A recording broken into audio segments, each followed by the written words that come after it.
Everyone for Saturday morning joining in this discussion. As you know, Ideas, we are doing these weekly webinars on various facets for development. Last week, we had Professor Deepa Sinha talking about gender in development. So this week with us is Dr. Kanhu Charan Pradhan. He was my ex-colleague and a very distinguished person who has worked with data for last 15 years, 15 to 16 years with Center for Policy Research, where I was also working, and wrote seminal papers on urbanization, especially on rural-urban transition, census town, small town growth, rural non-farm participation in India, migration, and labor force participation in India. So Kanhu works with National Institute of Urban Affairs, Center for the Sustainable Urban Livelihood. It's a new center at NIUA House, which works as a think tank of the Ministry of Housing and Urban Affairs on urban poverty alleviation and urban livelihood generation. So he is also working with a lot of new data that government dealing with, which I hope some snippets we can see today, as well as a lot of work that has been done. I personally know in my capacity that Kanhu is doing in terms of working with government data sets like census and NSS, which are pillar of India's welfare program for the last since independence, and then the new age data sets like MIS and direct benefit transfer, administrative data sets within the government, and social media data sets that are coming. So the objective of the talk, he will be providing us to a brief overview of how the data landscape in the public policy system in India has been developed over time. And Kanhu is the best person, probably I know, who can give us a 360-degree overview of that, because there are very few people in India who has worked with all of these forms of data together and triangulated them through their work over time. So Dr. Pradhan is also, other than that, he worked with Center for Policy Research before, and he is also a PhD from University of Technology, Delhi, Department of Humanities and Social Sciences. Over to Dr. Pradhan for your talk. We will have 40 to 45 minutes of this talk, and then we can keep 15 minutes about talking about our program in general that we do and some sort of discussion based on the data. Yes, Professor Pradhan, yeah. Yeah, thank you, Samindra. Thank you, Dr. Samindra, for the generous introduction, and thank you very much. Thank you very much for the department for the invitation. So just give me a second so I can upload my.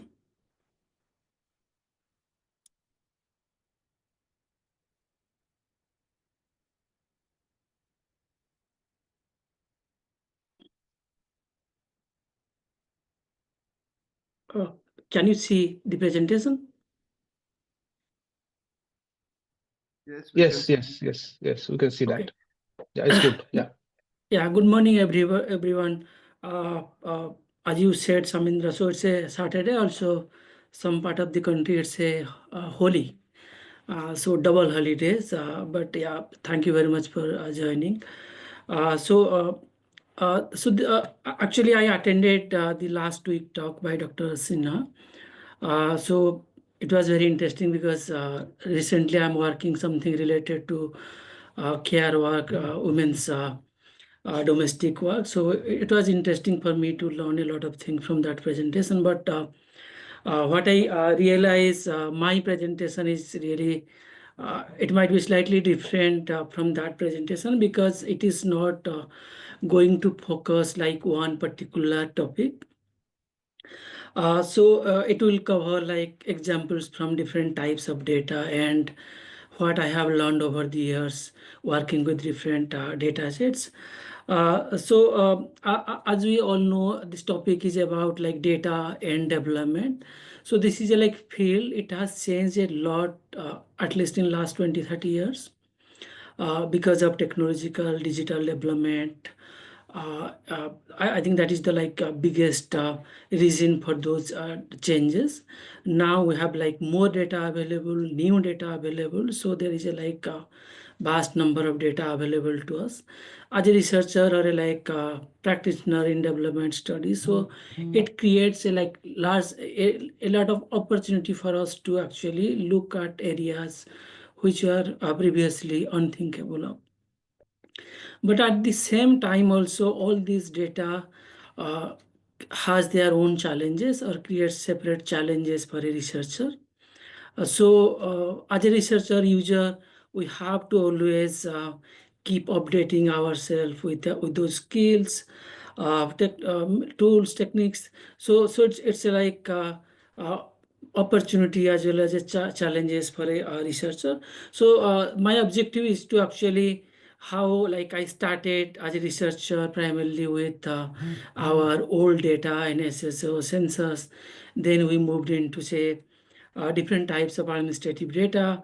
Then now we have different types of digital data. So this is my personal experience. For some you may agree or not agree, we can discuss, but this is like purely a like personal experience as a data user.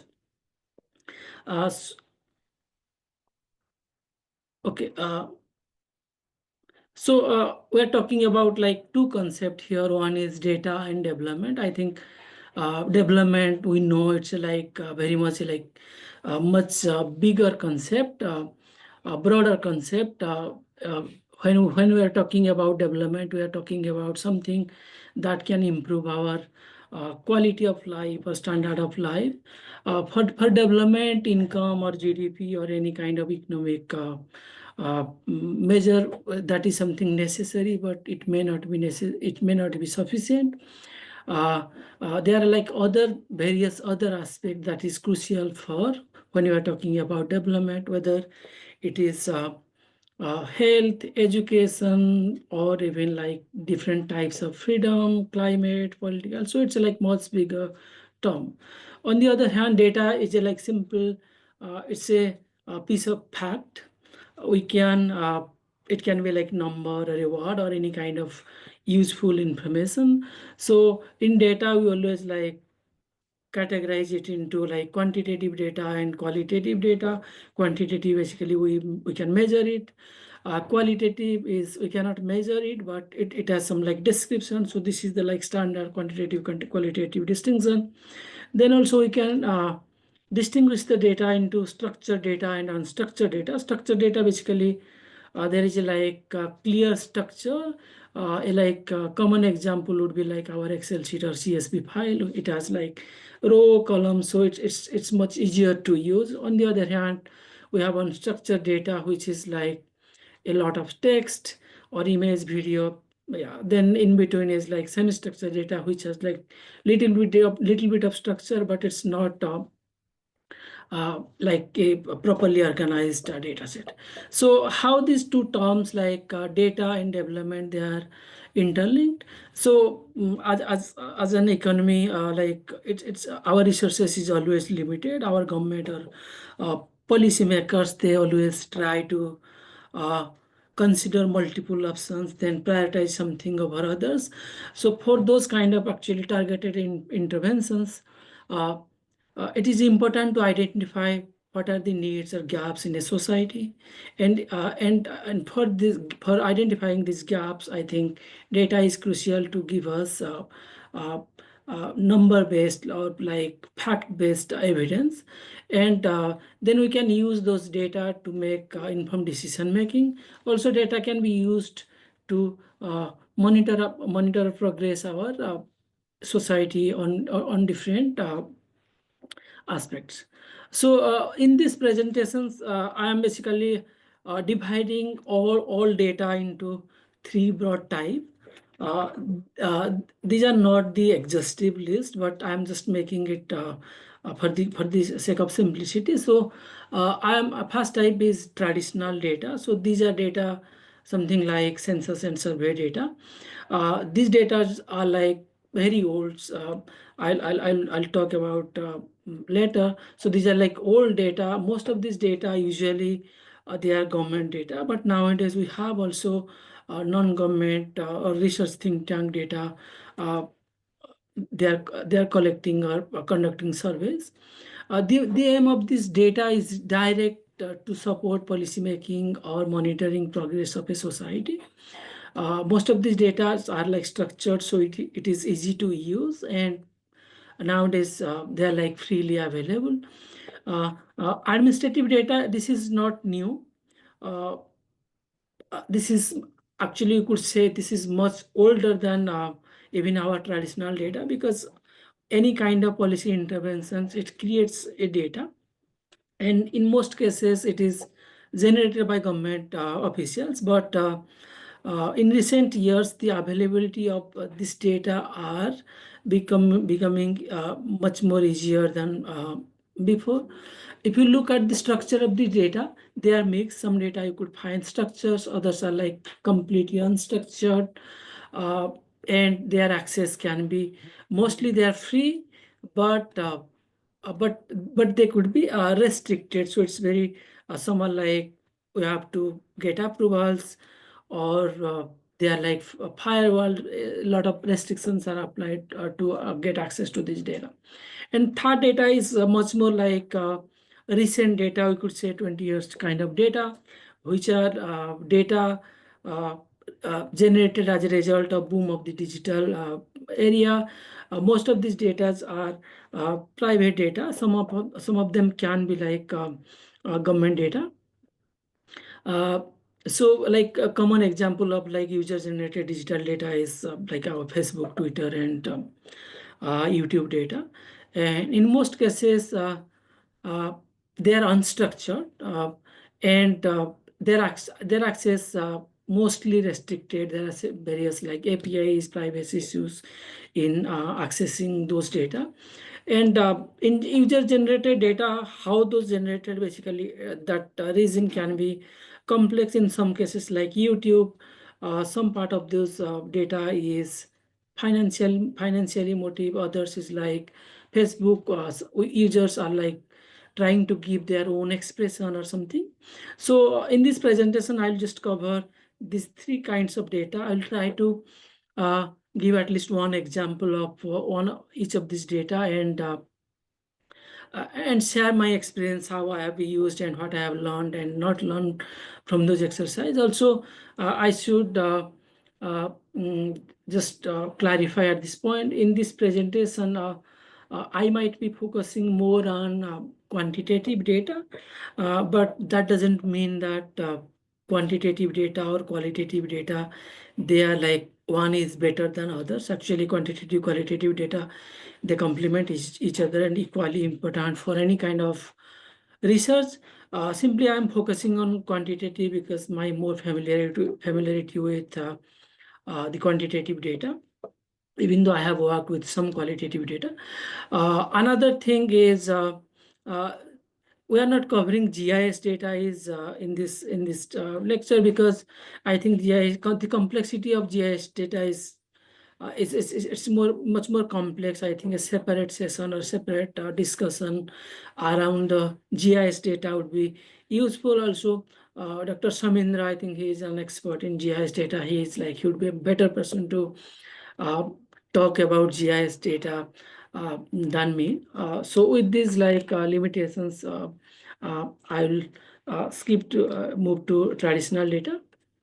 Okay, so as Samindra also mentioned, uh, our statistical system, traditional data collection methodology, it is one of the oldest in the world, and it is also most credible, respected in the world as a like credible data source. If you look at the table on the right hand side, we are collecting population census data for almost like 150 years, even much before than the our independence. NSS data is also like 78 years old. Then there are other PLFS data, economic census data. These are also very old data. PLFS is a slightly newer data, but it's very much linked to NSS data. But we can say that these data are like very old, and they are well respected around the world. So when we talk about this kind of census or survey data, they have both merits and limitations. Firstly, as I said, they are reliable because you have a already established system in place where the data goes through like several steps before it can be accessible to users like us. And in most cases, survey data are representative because there is like robust sampling design. And these data, most of these data, at least not all of them, but these data are like repeated over time. So there is a scope for comparability and across time also within regions. They cover mostly all over India, most of these data, and they are free. And these data are like standardized and highly structured data.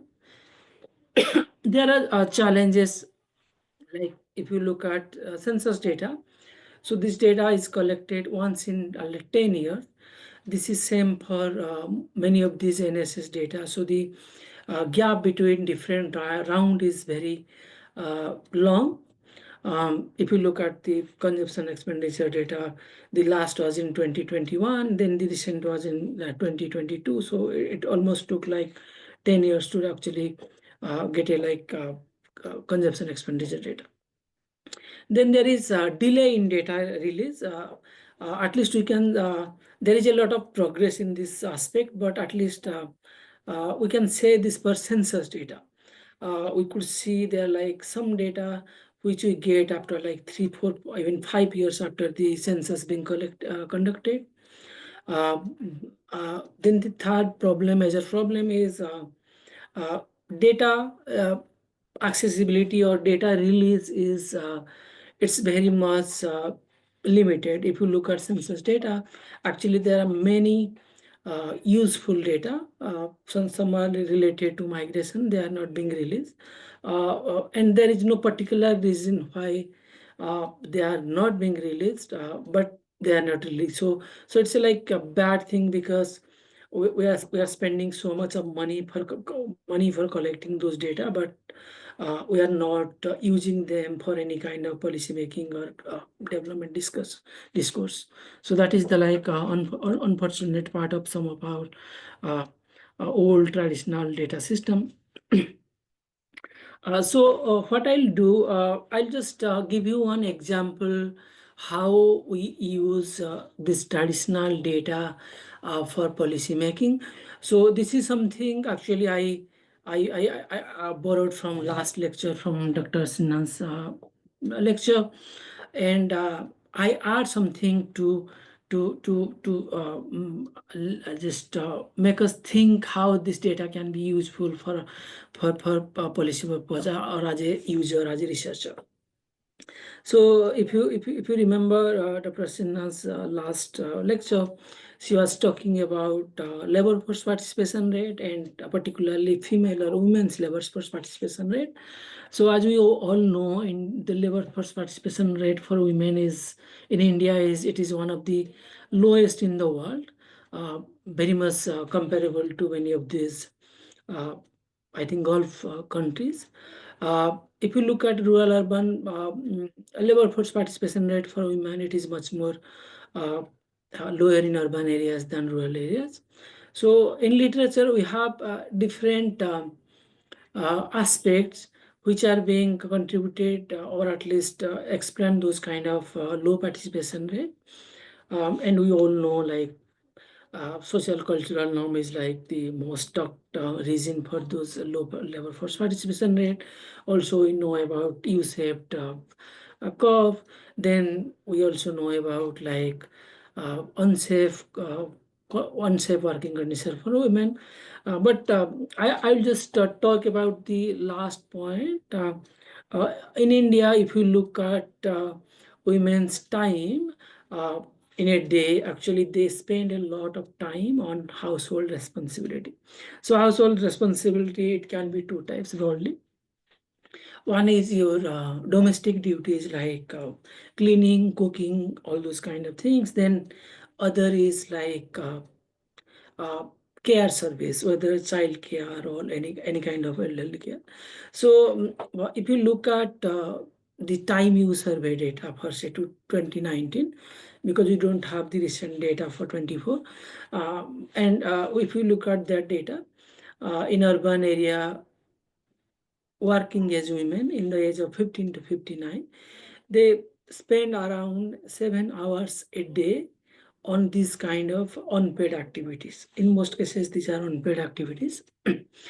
uh, And if you look at the same activity, the time spent by men in similar activity, the women's activity in these women's time in these activities are almost like 4 times higher than men. And actually, in many countries, women actually spend a lot of time in this activity, but the gap between men and women in India is much more higher than many countries, including even our neighboring country like Sri Lanka.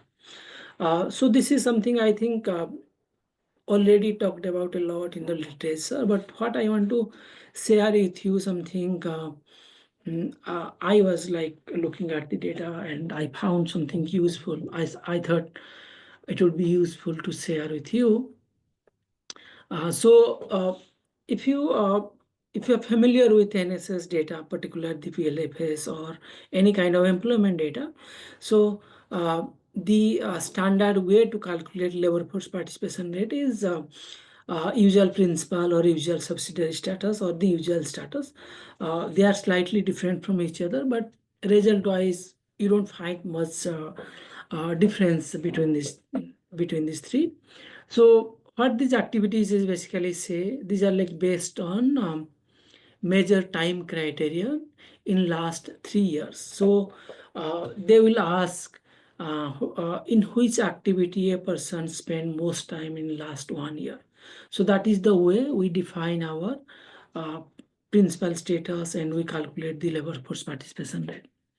And that is how we calculate women's labor force participation rate, whether they are part of the labor force or not. So if you look at the time use survey data, so it has two levels of information. So it has information on labor force participation rate. So we know how many women are unemployed, and not in labor force. This same data, because it's a time use survey data, actually it captures all different activities of a person during 24 hours. So, and they categorize whether each of these activity is paid or unpaid. So actually we can just cross-tab these two different data sets. One is labor force participation rate, another is paid and unpaid activity. So if you look at the table here, so this table is for urban areas and only for female and for working age 15 to 59. So out of all women, 100 women, I found that around 2.1%, 2% women, they are not in labor force. So they are not counted in our usual labor force participation count, but actually they are engaged in some sort of paid activity. So I find this very interesting because firstly, whether this is a data issue, if that is the case, then also it is an important thing to understand. If it is not a data issue, then are you undercounting 2% of women in our usual estimation? I could understand these people or these women are not full-time worker or may not be necessarily full-time worker. Some of them might be working part-time, or some of them had took some sort of maternity leave or any kind of leave, just recently joined in the labor force. There could be different explanation for those things. I have not looked at this like various details about those numbers, but even these aggregate numbers, I think poses some questions about uh, uh, uh, it could have like various implications for policy making. If these are people who are working not counted in labor force, can government do something so they can at least facilitate their work? So I think this kind of statistics or data point would be useful to contribute to our policy making discourse or any kind of discourse around these areas. Okay, this is like I just added like half an hour ago because I'm not an expert in like poverty, but I thought maybe it would be useful to just pose a question here.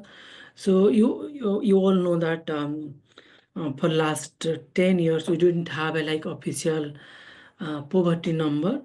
In 2011-12, we had the last official headcount poverty number, because we didn't have NSS data on consumer expenditure survey. So in 21 and 23, Niti Aayog published 2 reports. They use NFHS data to calculate something called multidimensional poverty index, which is different from our usual absolute poverty criteria. So they consider 12 indicators related to health, nutrition, and others, and calculated and found that there is a rapid decline in headcount poverty, or number of poor in the country.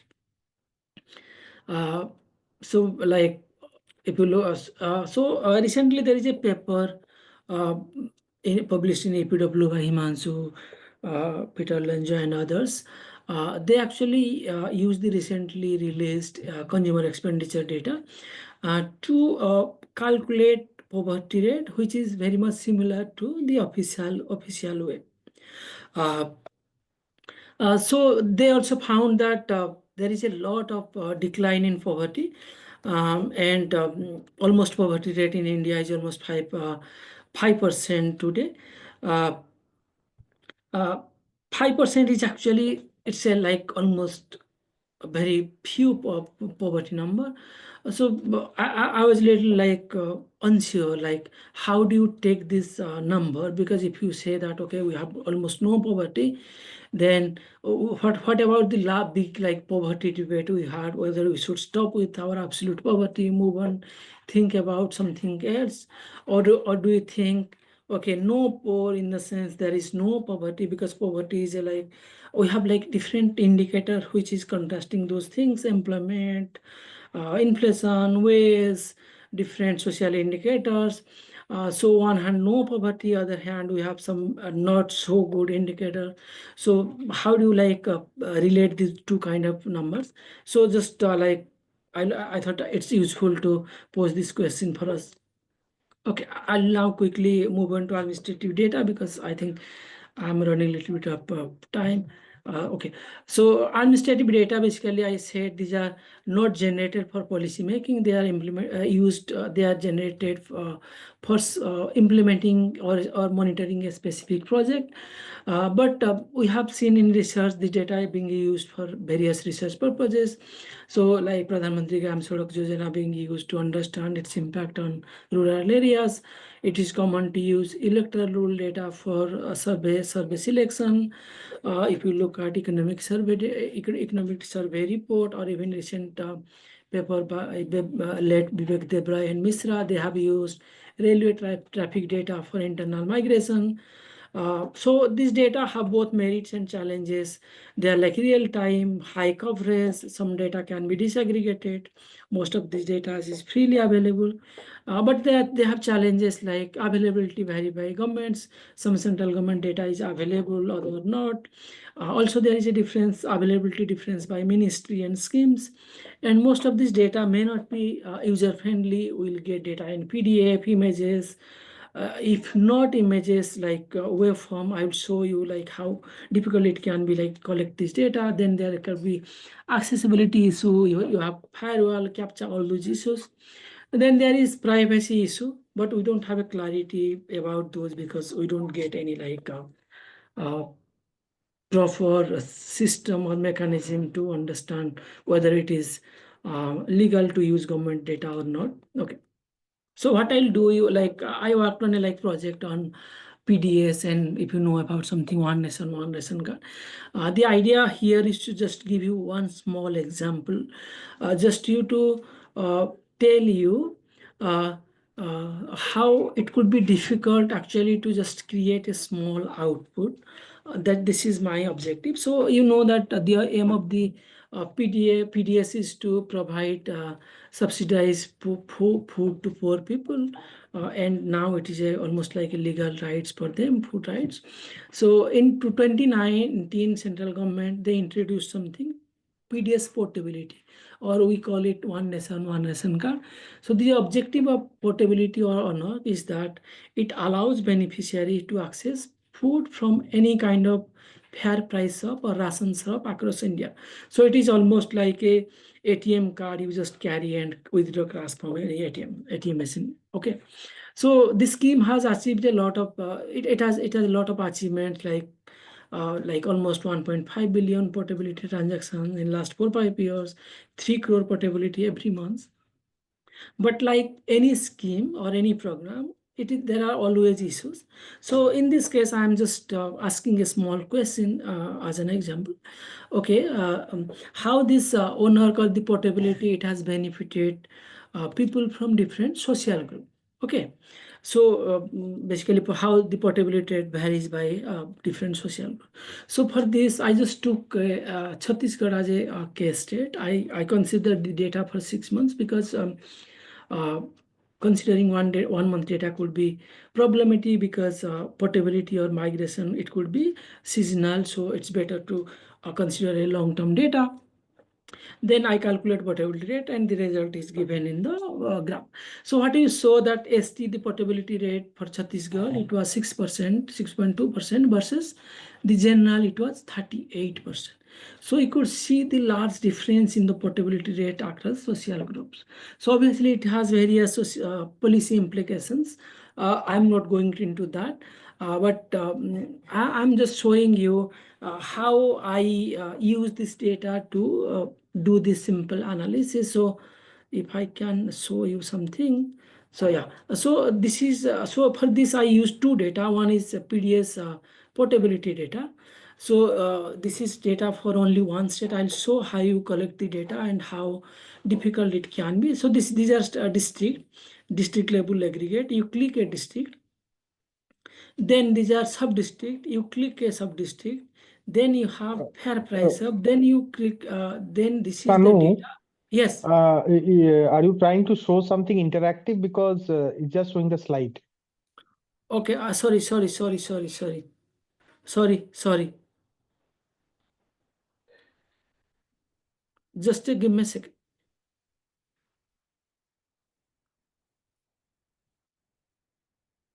Okay, I'm sorry. Let me. So I think this is something important. Okay, Sure. so this is the PDS data I was showing. So this is the case of Chhattisgarh for a particular month. So these are district level aggregates because our objective is to calculate or get data at the household level. So you want to select district, then sub district, then these are your fair price up. Then you click a fair price up. Then at the end you get household level PDS data. So this data is for one fair price shop. In Chhattisgarh, there are like 19,000 fair price shop. So if you want a 1 month data, you have to collect data for 19,000 fair price shop. If you want to collect data for 6 months, then you have to repeat this process for almost like 6 times. So another data, because this data doesn't give you social status of a household. For that, we have to use another data. So they have a ration card data. So this ration card data, similarly, so first thing you notice, this is a like the website is a different structure. You select a district, then you select either rural or urban. Once you select something, then this is I think tehsil. Then you select panchayat. Then you select village. Then you will get this is the ration card data, and you could see the jati column is your caste data. So in Chhattisgarh, like you have around 80 lakhs data points. Just I want to give a sense like in order to make a simple graph like that, we have to actually collect a lot of data uh, before doing any kind of analysis. So what it means that like uh, our like old skill where we started working with Excel, then with Stata. Now this is not relevant. As a user, as a researcher, we have to upgrade our skill. So nowadays it is very common in all these private universities, so even government universities. So we need to learn R, Python, all these various packages. Also within that, we have to understand, like familiar with various specialized packages. We have various AI tools, but still it is always useful to understand what your AI or ChatGPT is giving to you. And in this exercise also, you need a lot of patience, because even if you write a code to extract those data, if I remember correctly, in order to extract the data for 6 months, I think it will take around 3 to 4 days if your computer works non-stop 24/7. So in this case, it is always useful to have collaboration. You just collaborate with people with different kind of skill sets. So this is one example I want to do. So uh, uh, just give me a second. Okay, so this is another example. I don't think I will have time to cover it, but I'll just uh, quickly 30 seconds I will just describe. So last 2 years actually, we are working with the government of Andhra Pradesh to help them in a like a bigger project to revenue generation. So I was part of a project with, we were working with the department of like basically department of GST and UA bill. So if you follow the newspaper, you will find there is a lot of GST fraud. And and one way this fraud happens is something called fake invoices. So they're like clever people, clever businessmen. They create like bogus farms or taxpayers. Then they will just generate fake invoices without actual transaction of goods and services. Then they will claim something called ITC, IT input tax credit, because it's so you are producing something, for that you are buying something, so you want to show that in your input tax credit. So this is a process usually followed uh, um, uh, to uh, to make this like fraud happen. So this is the, so the government wanted to look at the data, whether we can do something to um, at least identify some suspicious transactions. So we started with one example. We said, okay, if there is a cycle, basically like A selling to B selling to C selling to A, this is a cycle. If there is a cycle is a suspicious, only if like all are suspicious farm. If like one is non-suspicious farm, you cannot have a like suspicious transaction. So we started with that assumption, and we actually uh, created a like small tools for them, where you just input a GST number, it will give you few cycles, and it will like, here I have 3 cycles, and the program say, okay, you can ignore these 2 cycles because these are very old farms. They cannot like, they might not be involved in fraudulent activity, but the last cycle looks suspicious. So and you can look for that in detail. So this is one example how administrative data, but it's not publicly available. Administrative data can be help in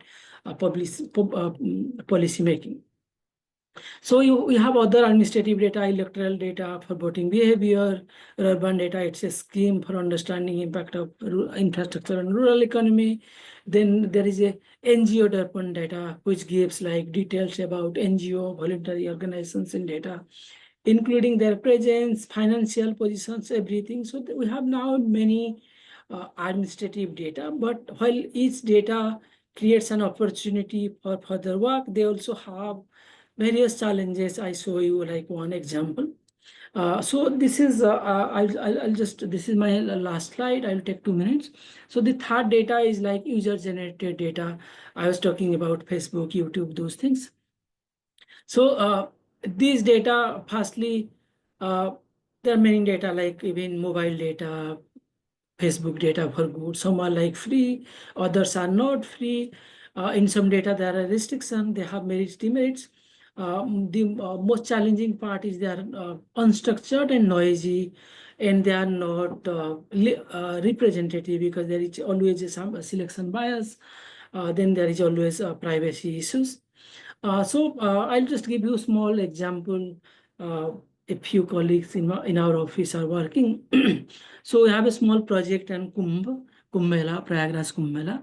So the project was about understanding pilgrims, tourist experience about the Mela.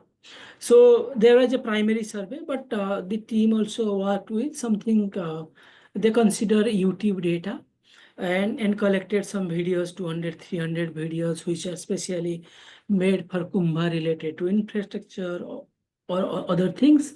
Then they just gather all the comments in the in those videos. Then they classify two things. So they just calculate different frequency of different words, and based on words they create some topics. So this is something called topic modeling in statistics, even though I have never actually directly involved, but yeah. So this is something you create topics. Then for each comments you just create a sentiment, basically to identify positive, negative, or neutral. Then you combine these two. So this kind of analysis is always tricky because you would have always like scam, irrelevant comment. Also, it requires specialized techniques, even though you could use ChatGPT, unless you know what is happening within the system, it would be very difficult to fine tune this. So if you look at the last graph, what they have like given three example. First is Mela management. The middle one is the overall experience. The third is related to transport. So one problem with this analysis is obviously the neutral, like neither positive nor negative, neutral kind of comments. This here is very high. So there is an issue with the model in terms of tuning. But if you forget that, still at least some part of the result is actually making sense. So what it shows, the overall pilgrim experience planning, most people they are happy with the overall experience. But if you look at the Mela management, more people are happy, but there are many people who are unhappy with those things. But if you look at the transport and mobility, actually there is something out, like people are more unhappy with transport mobility. Okay, so we should take this particular result with like sort of pin, because I think it requires some iteration, refinement. But the objective is to show an example how this user generated data, whether even people use Twitter X data to do similar analysis, can be used in our research. Okay, I think I'll stop here just to say that, okay, okay, the data, nature of data, it has significantly changed over the time. Now we have more administrative data, digitalization has creation of new innovative data set, GIS data set, it's like scope is increasing. So while this data creates opportunity for us, also it also requires a specialized skill or skill development for us. Also it requires actually interdisciplinary collaboration. Then we can use skill from different people to fulfill a like project. Yeah, with this I'll stop. Thank you. Thank you, Dr. Pradhan. We are very good with time, actually. And there's a lot to cover in 45 minutes. I'm sure it's not a justice to the lot of work that you've done. And probably we should get you for more specialized sort of work presentation there. So what we'll do here is we'll take a bunch of questions as much as possible, and we'll deliver it to you for answer. So I can see one question in already in the chat box, which says Vilas Day. He says that are the user generated data from social medias and others. And he writes, please give some example, if any, done by using NLP web scraping. This is one question. And then Gayatri also wants to have. Gayatri, you can unmute yourself and ask. Yeah, thank you, Dr. Pradhan. That was very, very insightful. So, from a practitioner's perspective, you've been working in this area for quite long. I just wanted to understand the processes involved in getting administrative data that are not open. Like, how does that entail? Sorry, can you just repeat the question, please? Gayatri, can you repeat the question? Yeah. Am I audible? Yeah, you are. You are. Yeah. Yeah. So some of the administrative data are not open data, like you have mentioned. So I'm just saying from a practitioner's perspective, if you could just unpack the processes involved in getting these administrative data, whether like from different states or from different ministries, or like other agencies, what does that entail? What is that work process like, getting an administrative data that's not open? Thank you so much. And then there is a third question from Gurnaz. I'm going to read it. It says, given the number of paid PR and paid media prevalent today, how reliable is the user-generated research through public platforms for analysis? She's basically referring that a lot of this is these kinds of comments that you shared, they're paid or like noisy, intentionally made noisy. So how reliable this kind of user-generated research through public platform for analysis? Anyone else wants to ask something can unmute themselves and ask, or type in the chat box. I can read it to the presenter.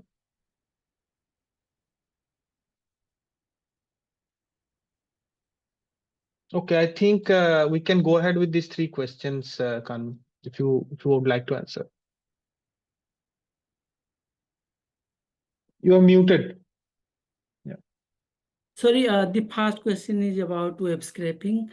NLP, natural language processing. Yeah. So I actually I have not worked with like pure sophisticated modeling, but this YouTube data, it's actually some sort of like machine learning, little more than that. But I think I am familiar with the web scraping part because I showed you like one example, that PDS example. I'll just tell you a little bit about that part. Actually, I just showed you like small example. If I tell you the whole project, it took me like 1 year to actually collect the data because I am not coming from a computer science background. I had to start it from the scratch. So upgrade that skill. But at the end, actually, I learned the processes and I think I collected around 500 GB data related to only PDS and PDS and owner. So web scraping for this, I use like your Python. You have like very usual packages like beautiful soup, selenium, and request packages. Uh, I think that is something one can do. It is not very, I wouldn't say difficult. Maybe like 2-3 hours lectures with some hands-on experience would be enough for at least web scraping. But the NLP, machine learning, these are, I think, more complex processes because they requires a lot of advanced skill. So that is something I cannot like answer in detail. But all these packages we are using, like sentiment analysis, topic modeling, actually they are using some part of those things to understand text, the perception within those texts. And the second question is getting administrative data when it is not available. Before that, I'll just ask. It's a very difficult question for me to answer. I'll just ask a like slightly different question. Uh, when administrative data is not available, you are asking, but I'll say you when the administrative data is available with them, it is also very difficult to get access of that. I'll just give an example. Samudra might have known, like in census, there is a migration data. It's already in their computer, but they never give you. So if you are from like multilateral big university agency, it is very likely that you will get hold of those data. But if you are from a like state university from Bihar or some other state, uh, it is better not to expect those data because for that particular I tried to follow with like RGI couple of times, but we don't find any kind of positive response. And administrative data, when it is not available, I think uh, we can get some data from website, even though they are not structured. If there is a scheme, there will be like regular meetings. Some data, it called like CSMC, sanctioning, monitoring meetings. But or we can use RTI to get some data. But we cannot sure what kind of data we'll get, because there could be a lot of description. They can say this is sensitive or something. So it will vary from ministry to ministry, person to person, and who you are. If you are like good, credible person, then it is very likely to that get that data. And the third question is paid PR. Yeah, I know very much. That's why I said the analysis I showed you, even I was not like completely confident about the result, because I know these are, like you said, what you have told me you can use. So as a researcher, even though it can create a challenges for us, we should not be like stop there. We could have different mechanism to improve our things, like in YouTube. So one thing, there is a user ID. You can identify the user ID or name. You can go to his Twitter or whatever account. You can identify whether that person is involved in some sort of this kind of activities or not. Obviously, it requires a lot of effort, time consuming, but at least in theory, some sort of action or remedy can be possible. But I completely agree. So it can be problematic. It can impact our result sometimes. If anyone has any more questions, then can ask, or we can.